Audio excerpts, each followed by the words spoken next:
In this video I'm going to show you how you can easily change your Facebook name on mobile. Be sure to watch the video to the very end so you don't make any mistakes, and of course do not forget to like this video and subscribe to my channel. Thanks guys.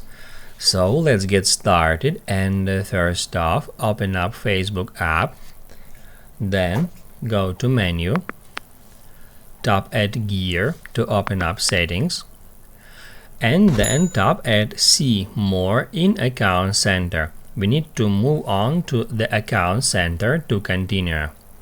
After that, tap at profiles, select your Facebook profile, and then tap at name.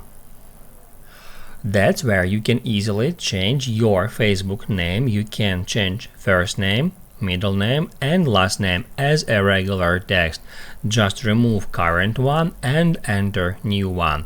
After that, you'll need to tap at that button, and on the next step you will be prompted to enter your Facebook password to confirm the changes. After that, your Facebook name will be changed. Just keep in mind that if you change your name, you can't change it again for 60 days.